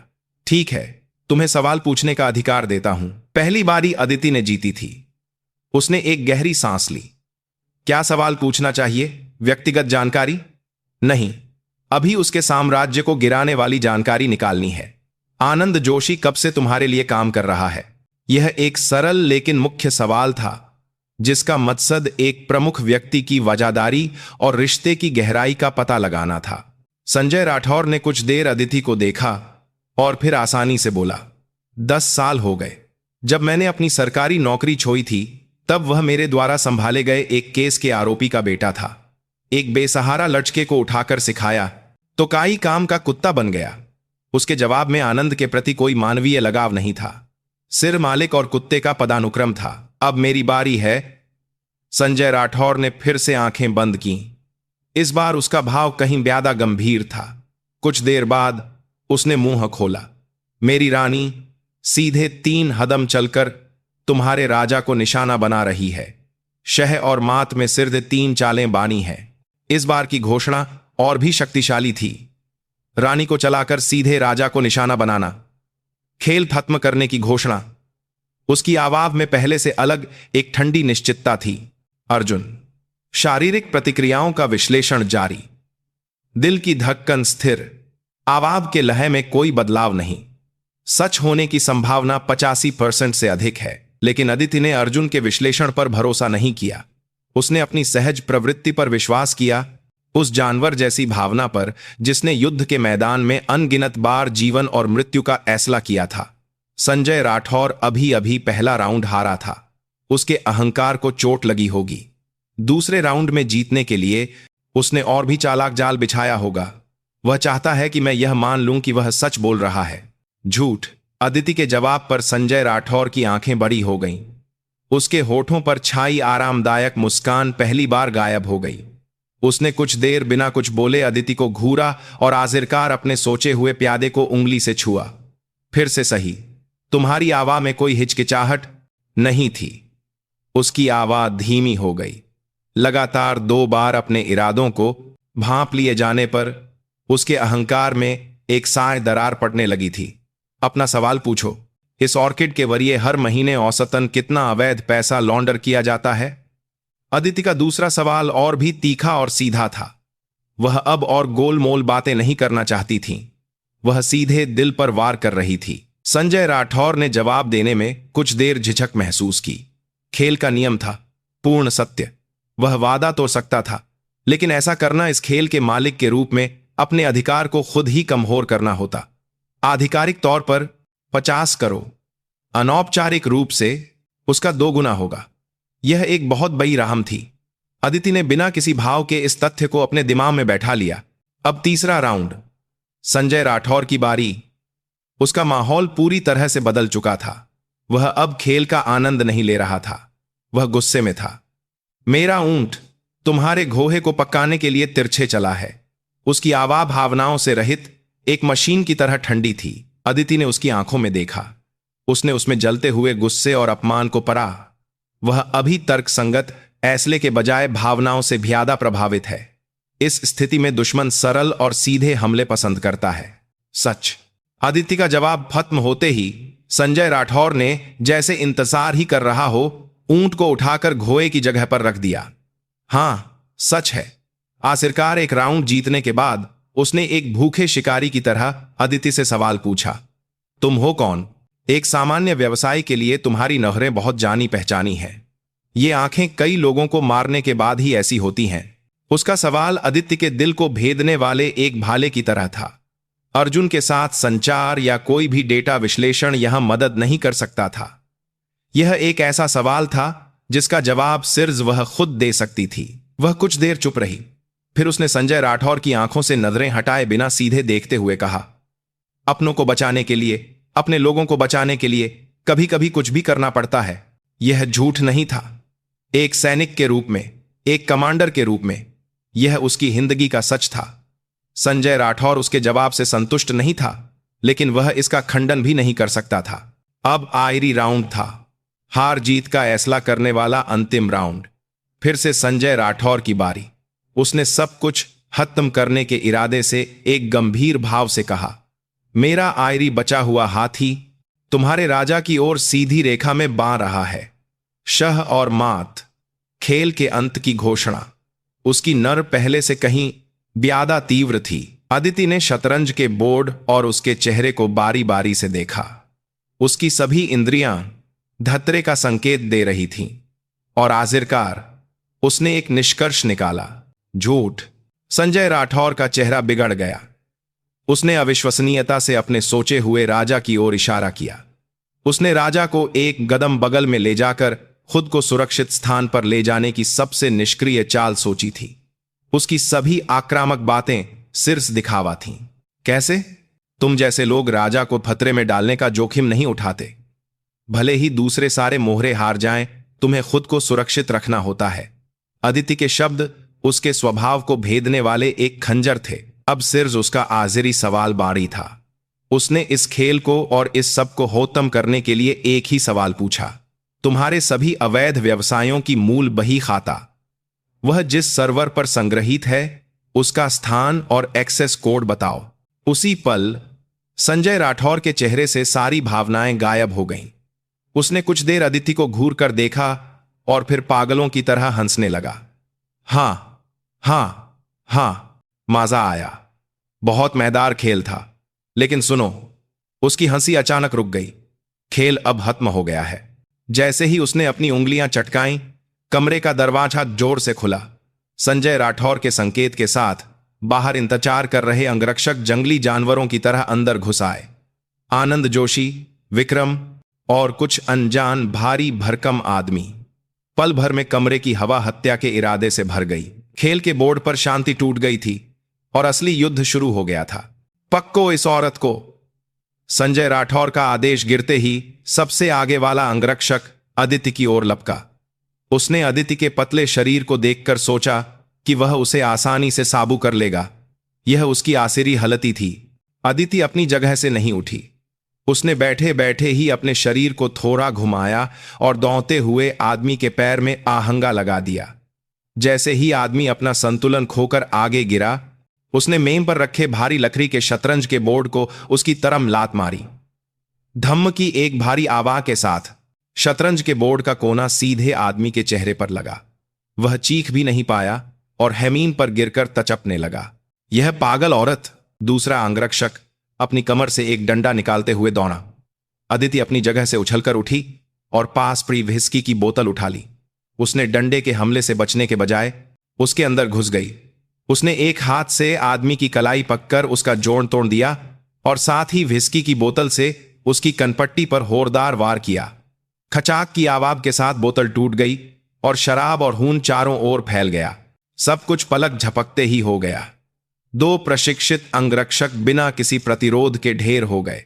कमरे में मौजूद हर कोई उस जबरदस्त दृश्य को देखकर पल भर के लिए जम गया। यह लड़ाई नहीं थी, यह एक तर्रा शिकार था। आदित्य की लड़ने की शैली दिखावटी नहीं थी। न्यूनतम, बिना किसी हालतू हरकत के। मानव शरीर के संवेदनशील बिंदुओं पर सबसे कुशल और घातक हमले। उसने लोगों को शानदार तरीके से हराने की कला नहीं सीखी थी, बल्कि उन्हें तेजी से अक्षम करने और मारने की हत्या की तकनीक सीखी थी। अरे गोली चलाओ हरामियों! संजय राठौर ने अपना आपा खोकर चिल्लाया, लेकिन आनंद और दूसरे अंगरक्षक हिचकिचा रहे थे। इस तंग जगह में गोली चलाना आत्महत्या के बराबर था। क्या कर रहे हो? एक औरत को नहीं संभाल सकते? विक्रम ने टूटी हुई कुर्सी का एक पैर उठाकर अदिति की ओर दौड़ते हुए डींग मारी। वह दिन में हुए अपमान का बदला लेना चाहता था। अदिति ने उसे ठंड से कहा, तुमने उस समय की चेतावनी को नजरअंदाज किया। अदिति ने सीधे मुकाबला करने के बजाय पास के एक महंगे ऑडियो स्पीकर को लात मारकर गिरा दिया। भारी स्पीकर विक्रम के टखने पर गिरा और वह चीखते हुए जमीन पर लूढ़ गया। अदिति उसके पास गई और बिना किसी झिझक के उसकी बाह पर पैर रखकर उसे तोड़ दिया। आह! कमरे में एक भयानक चीख गूंज उठी। डर संक्रामक होता है। बाई अंगरक्षकों के चेहरे पीले पाट गए। उन्हें एहसास हुआ कि वे किसी इंसान औरत से नहीं, बल्कि किसी अनियंत्रित आपदा से लड़ रहे हैं। अदिति ने इस मौजे का सायदा उठाया और कमरे के कोने में कांप रही प्रिया की ओर दौड़ी। उसका पहला लक्ष्य प्रिया की सुरक्षा सुनिश्चित करना था, लेकिन संजय राठौर भी इसी का इंतजार कर रहा था। जैसे ही अदिति प्रिया के करीब पहुंची, उसने कायरतापूर्वक प्रिया की गर्दन को अपनी बाह में जक लिया और उसे बंधक बना लिया। वहीं रुक जाओ! संजय राठौर ने दूसरे हाथ से एक तेवे चाकू निकालकर प्रिया की गर्दन पर रख दिया। प्रिया डर से हाँफ रही थी। हिले तो नहीं। एक कदम भी आगे बढ़ी तो इस बच्ची की गर्दन पर एक खूबसूरत तस्वीर बनानी पाचेगी। बाई फिर से पलट गई थी। अदिति को प्रिया से कुछ कदम दूर रुकना पड़ा। उसका पूरा शरीर चून और शराब से लथपथ था, लेकिन उसकी आंखें बर्ज की तरह ठंडी थीं। एक औरत की वजह से मेरा 10 साल में बनाया गया साम्राज्य गिरने वाला था। फंसा हुआ संजय राठौर उन्माद में चिल्लाया। उसे विश्वास नहीं हो रहा था कि यह हो रहा है। उसके पूरी तरह से नियंत्रित साम्राज्य में कहीं से आई एक अनजान औरत सब कुछ तबाह कर रही थी। तू हाजिर है कौन? बोल! बताया तो था तुम जैसे कचरे को सार करने आई हूं। सैनिक हो या जुहिया एजेंसी? आखिर कौन से पागल लोग तुम जैसे राक्षस को? संजय राठौर अपनी बात पूरी कर पाता उससे पहले ही अर्जुन! मैडम! अभी 3, 2, 1 पल भर में कमरे की सारी लाइटें एक साथ बंद हो गईं। पूर्ण अंधकार छा गया। साथ ही कमरे के सभी स्पीकरों से कान फाड़ देने वाला शोर गूंजने लगा। आग का अलार्म पागलों की तरह बजने लगा और छत से स्प्रिंकलर फटकर ठंडे पानी की बौछार करने लगे। अर्जुन ने इमारत के सभी सिस्टम को हैक करके पूर्ण अराजकता पैदा कर दी थी। चीख पुकार और शोर के बीच सब कुछ गडमंड हो गया। जिस क्षण संजय राठौर ने घबराकर प्रिया को पकड़े हुए अपनी बाह ढीली की, अदिति ने हरकत की। उसने अंधेरे में सब कुछ देखने वाले विशेष लेंस नहीं पहने थे, लेकिन हरों घंटों के रात के प्रशिक्षण से उसकी इंद्रियां प्रकाश से परे थीं।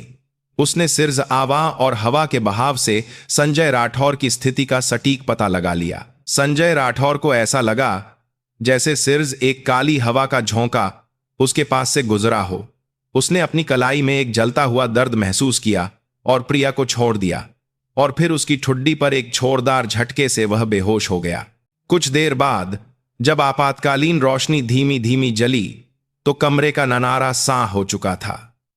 संजय राठौर जमीन पर बेहोश पड़ा था और उसके आदमी लड़ने में असमर्थ होकर कराह रहे थे, और उनके बीच में अदिति डरी हुई प्रिया को अपनी पीठ के पीछे बचाते हुए अकेले खड़े आनंद जोशी को घूर रही थी। आनंद के हाथ में एक छोटी पिस्तौल थी, लेकिन वह बंदूक अदिति पर नहीं तान सका। उसने देखा था अंधेरे में हुई मानव क्षमता से परे अदिति की हरकतों को, और उसने फैसला कर लिया था यह लड़ाई खत्म हो चुकी है। तुम्हें पता है तुम्हारे बॉस की बही खाता कहां है ना? अदिति ने धीरे से पूछा। अगर तुम उसे अभी दे दोगे तो तुम इस कमरे से चलकर बाहर जा सकते हो, लेकिन अगर 10 सेकंड से ज्यादा झिझके तो तुम भी उन लोगों की तरह लेट जाओगे। आनंद कुछ देर झिझका। उसकी आंखें डगमगा रही थीं। वफादारी और जीने की सहज प्रवृत्ति के बीच एक छोटा सा संघर्ष। आखिरकार उसने जीना चुना। उस दीवार पर लगी पेंटिंग के पीछे एक गुप्त तिजोरी है। उसके विश्वासघात के साथ संजय राठौर का साम्राज्य आखिरकार अपने अंत की ओर बढ़ रहा था। आनंद जोशी की उंगली ने कमरे की एक दीवार पर लगी एक विशाल तेल चित्रकला की ओर इशारा किया। उसने कांपते हाथों से चित्र के फ्रेम के एक कोने को दबाया और एक मशीनी आवाज के साथ दीवार का एक हिस्सा खुल गया, जिससे एक छिपी हुई तिजोरी सामने आ गई।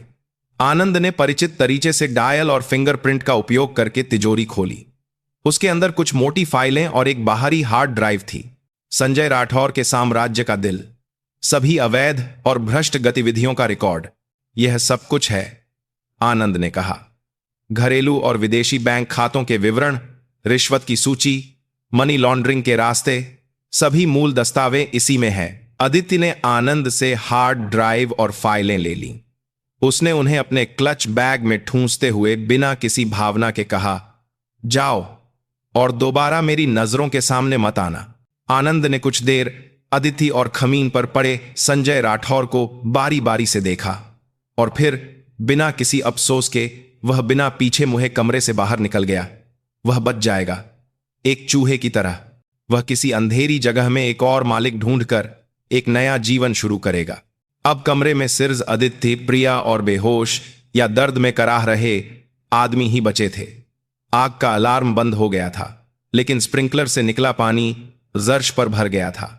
टूटे हुए कांच के टुक्के और जून मिलकर एक नरक का दृश्य बना रहे थे। तुम ठीक हो? अदिति ने प्रिया के कंधे को सहलाते हुए पूछा। प्रिया ने जवाब देने के बजाय अदिति के गले लगकर रोना शुरू कर दिया। यह डर, राहत और कृतज्ञता से मिले जुले आंसू थे। अदिति ने चुपचाप प्रिया की पीठ थपथपाई। उसके हाथ कठोर थे, लेकिन वे दुनिया की किसी भी चीज से ज्यादा गर्म और महबूब थे।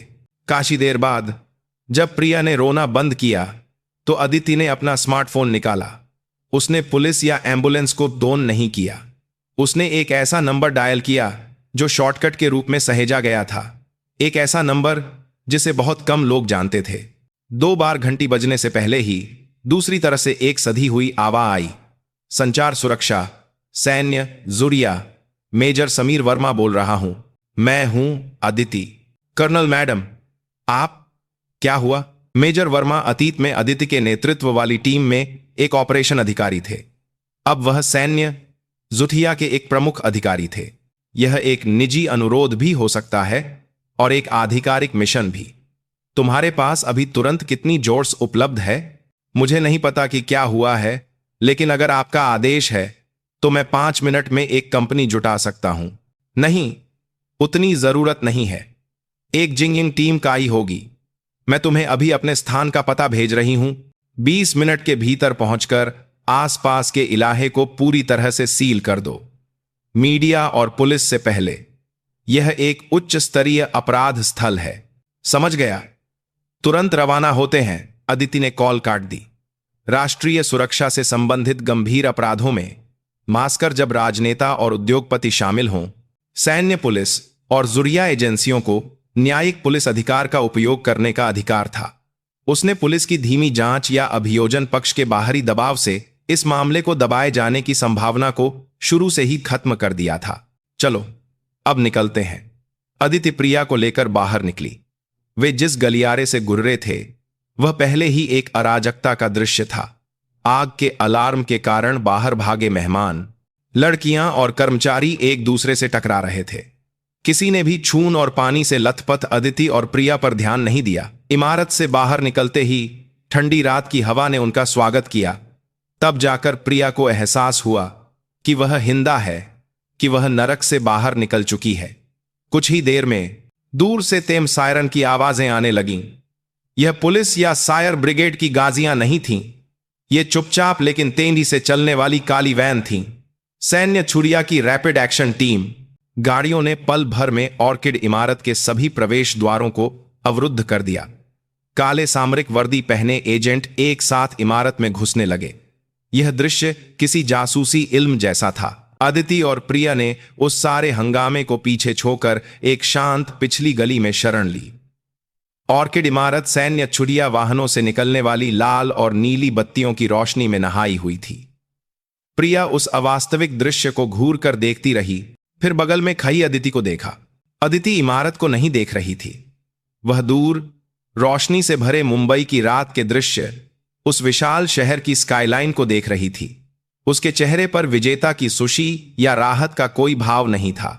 उसका चेहरा अभी भी गंभीर और कुछ हद तक खाली लग रहा था। वो दीदी, प्रिया ने सावधानी से मुंह खोला। अब सब खत्म हो गया है ना? अदिति कई देर तक चुप रही। उसने धीरे धीरे सिर घुमाकर प्रिया को देखा। उसकी आंखें रात के आसमान से भी ज्यादा गहरी थीं। नहीं, उसने धीरे से कहा, अभी कुछ भी खत्म नहीं हुआ है। दे खत्म मात आकी है। संजय राठौर नामक विशाल सांप का सिर काट दिया गया था, लेकिन उसका शरीर, जिस पर वह परजीवी की तरह लिपटा हुआ था, इस शहर के और भी अंधेरे और गहरे कोनों में अभी भी हिंदा सांस ले रहा था। ऑर्किड की रिश्वत सूची में लिखे हुए अनगिनत शक्तिशाली लोग, असली लड़ाई अब शुरू होने वाली थी। अदिति की छुट्टी उसकी इच्छा के विरुद्ध एक विशाल बुराई की जजों को उखाड़ने वाले युद्ध में बदल रही थी। जैसे जैसे शोरगुल वाले सायरन और चमकती बत्तियां दूर होती गईं, मुंबई की रात फिर से अपनी सामान्य शांति में लौटती हुई लग रही थी। अदिति प्रिया को एक सुनसान रिहायशी इलाके में स्थित एक साधारण दिखने वाले विला के सामने ले गई। यह सैन्य सुरिया द्वारा संचालित कई सुरक्षित घरों में से एक था। अंदर चलो, अब तुम सुरक्षित हो। दरवाजे पर एक जटिल पासवर्ड डालने के बाद जब वे अंदर घुसे तो ऑर्किड की भव्यता के ठीक विपरीत एक अत्यंत कार्यात्मक और संयमित स्थान दिखाई दिया। फर्नीचर के नाम पर सिर्ज एक में कुछ कुर्सियां और कुछ बिस्तर थे और हवा में कीटाणुनाशक की हल्की गंध थी। प्रिया ने यहां आते ही आखिरकार पूरी तरह से तनाव मुक्त महसूस किया और उसके पैरों की ताकत चली गई, जिससे वह जमीन पर बैठ गई। अदिति ने प्रिया को एक गर्म कंबल ओढ़ाया और प्राथमिक चिकित्सा किट से एंटीसेप्टिक और पट्टी निकाली। यह संजय राठौर द्वारा पखे जाने पर प्रिया की कलाई पर लगी हल्की चोट का इलाज करने के लिए था। थोड़ा जलेगा। अदिति के कठोर लेकिन सावधान हाथ जब चोट पर लगे तो प्रिया अनजाने में रो पांच। शरीर की चोट से यादा पिछले कुछ महीनों में किसी से भी न मिली गर्मजोशी भरी देखभाल से उसका दिल पिघल रहा था। कुछ ही देर में मेजर वर्मा सुरक्षित घर पहुंचे। वह इतने बब्बे ऑपरेशन का नेतृत्व करने वाले व्यक्ति की तरह नहीं, बल्कि एक शांत व्यक्ति की तरह लग रहे थे। लेकिन अदिति और उसके द्वारा सौंपे गए सबूतों को देखते हुए उनकी आंखों में एक छिपी हुई श्रद्धा थी। मैडम, क्या यह सब आपने अकेले किया? मैं अकेली नहीं थी। अगर प्रिया की हिम्मत न होती तो यह असंभव होता। अदिति ने सारा श्रेय प्रिया को दिया। मेजर वर्मा ने प्रिया को एक गर्म, उत्साहजनक नजर से देखा और बाहरी हार्ड ड्राइव को सावधानी से एक विशेष सुरक्षा बैग में रखा। यह तो पंडोरा का बक्सा है मैडम। जिन बाय लोगों का हम पिछले कई सालों से पीछा कर रहे थे, उन सबके नाम इसमें होंगे।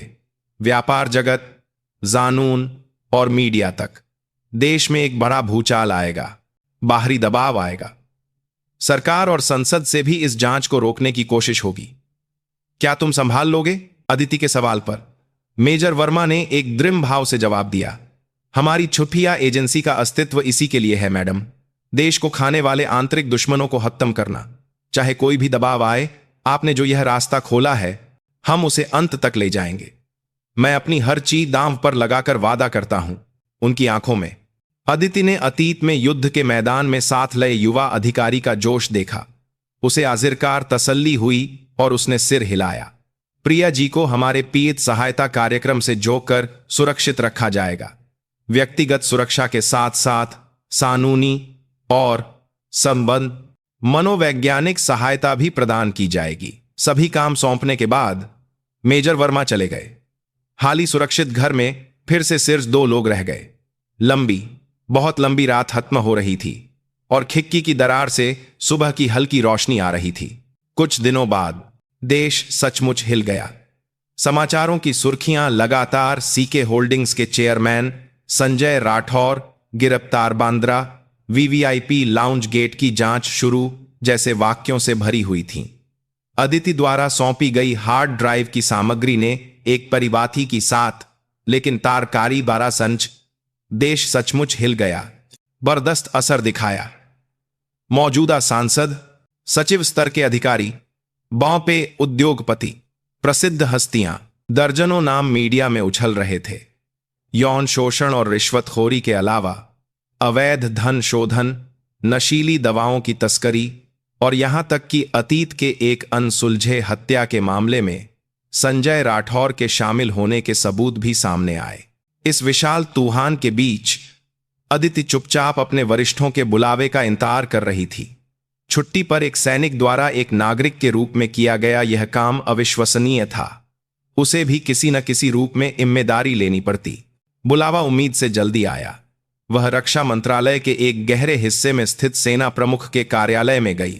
3 सितारों वाले एक अनुभवी जनरल ने उसके सलामी देने से पहले ही हाथ बढ़ाकर उसे सामने की कुर्सी पर बैठने का इशारा किया।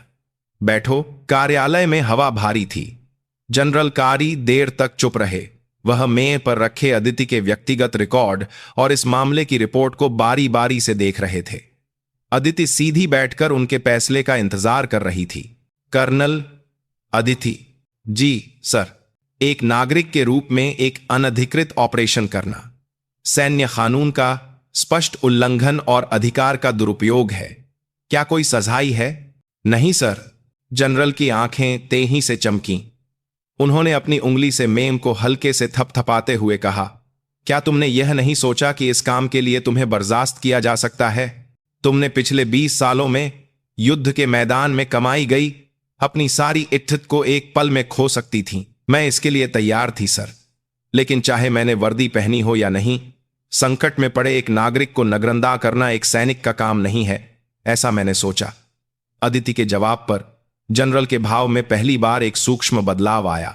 उन्होंने एक लंबी सांस ली, अपना कठोर भाव नरम किया और कुर्सी पर आराम से बैठ गए। संजय राठौर, क्या तुम्हें पता था कि वह हमारी सेना के अगली पीढ़ी के लाकू प्रणाली के सौदे में भी हाथ डाल रहा था? रक्षा भ्रष्टाचार संगठनों के साथ मिलकर सैन्य रहस्यों को विदेश में बेचने की कोशिश कर रहा था। यह सब तुम्हारे द्वारा हासिल किए गए सबूतों की बदौलत पता चला। यह पहली बार सुन रही हूं सर। अगर तुम न होती तो हमें पता भी नहीं चलता कि सही हुई जयें कितनी गहरी हैं। कर्नल अदिति, तुमने सैन्य कानून तोड़ा, लेकिन तुमने देश को बचाया। जनरल अपनी जगह से उठे और खिड़की के पास चले गए। कोई आधिकारिक पुरस्कार नहीं होगा। यह काम पूरी तरह से आसिया एजेंसी के खाते में जाएगा, लेकिन अनौपचारिक रूप से सेना तुम्हारी बहुत बड़ी राहदार है। उन्होंने अदिति की ओर मुड़ कर पहली बार एक हल्की मुस्कान दी। तो दोबारा इस तरह की छुट्टी की रिपोर्ट मत लिखना। सिर दर्द होता है। अगली छुट्टी एक आदेश है, उसे ठीक से लेना, समझी? याद रखूंगी सर। इसी के साथ सब कुछ निपट गया। उसे न तो सजा मिली और न ही कोई पुरस्कार। उसे सिर्फ चुपचाप अपनी जगह पर लौटने की अनुमति दी गई। कुछ महीने बीत गए, गर्मियां चली गईं और आसमान ऊंचा हो गया। शरद ऋतु आ गई। मुंबई सेंट्रल स्टेशन के प्लेटफॉर्म पर अदिति किसी दूर जाने वाले को विदा कर रही थी। उसके सामने छोटे बालों और सादे कपड़ों में प्रिया खड़ी थी। कुछ महीने पहले वाली बुरान और कमजोर लकी का कोई निशान नहीं था। उसकी आंखों में आत्मविश्वास चमक रहा था और उसकी सीधी खई कमर में एक मजबूत इच्छा शक्ति दिख रही थी। तुम सच में ठीक रहोगी? यह एक मुश्किल रास्ता है, अदिति ने चिंता भरी आवाज में पूछा। प्रिया ने मुस्कुराते हुए जवाब दिया, हां दीदी, आपकी बदौलत मां का ऑपरेशन भी ठीक से हो गया और सारा कर्ज भी उतर गया। मैंने सुना है कि संजय राठौर से वित्त किए गए पैसों से एक पीहित सहायता कोष बनाया गया है। मुझे भी उसी से एक नई शुरुआत करने का मौका मिला। प्रिया ने अपने हाथ में पखे नियुक्ति पत्र को देखा। उस पर सेना गैर कमीशन अधिकारी उम्मीदवार प्रिया सिंह सांसान लिखा हुआ था। मैं हर रात बुरे सपने देखती थी। मैं डरी हुई थी और मुझे बहुत कमजोर और दयनीय महसूस होता था। लेकिन उस नरक जैसी रात मैंने आपको देखा, अकेले ही सारे अंधेरे से लालते हुए। तभी मैंने फैसला किया। प्रिया ने सिर उठाकर अदिति को सीधे देखा। उसकी आंखों में गर्म आंसू थे, लेकिन उसकी आवाज में कोई ललखाहट नहीं थी। मैं भी आपकी तरह बनना चाहती हूं, एक ऐसी इंसान जो अपनी ताकत से किसी और की रक्षा कर सके। अब और भागना या छिपना नहीं, बल्कि अपनी जिंदगी से लड़ने वाली एक इंसान बनना चाहती हूं।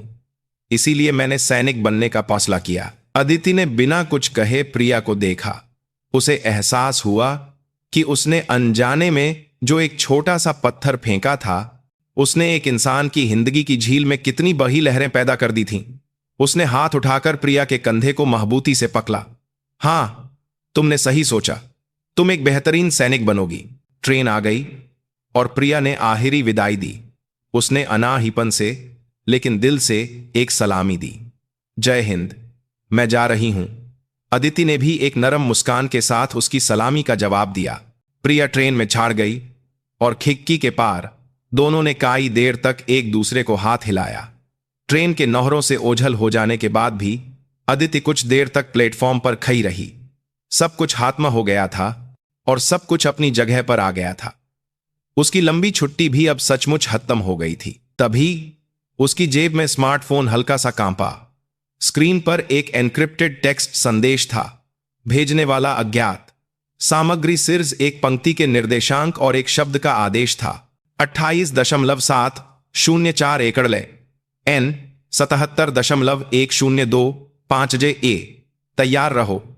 उसकी नजरें पल भर में बदल गईं। छुट्टी का आनंद ले रही नागरिक की नरमी गायब हो गई और युद्ध के मैदान के कमांडर की बाघिन जैसी नजरें लौट आईं। अदिति ने संदेश को हटा दिया और आसमान की ओर देखा। सांच और ऊंचे शरद धतु के आसमान के नीचे उसने चुपचाप कसम खाई, जब तक इस देश के अंधेरे में कोई और दर्द में है, उसका युद्ध खत्म नहीं होगा। चाहे वह वर्दी में हो या न हो, वह हमेशा भारत की एक सैनिक रहेगी। वह मुझी और अपने शुरू होने वाले नए युद्ध के मैदान की ओर बिना किसी झिझक के चल पड़ जी। सूरज के नीचे देश के सबसे निचले हिस्सों की रक्षा करने वाली एक छाया, उसका नाम था सैनिक आदित्य शर्मा।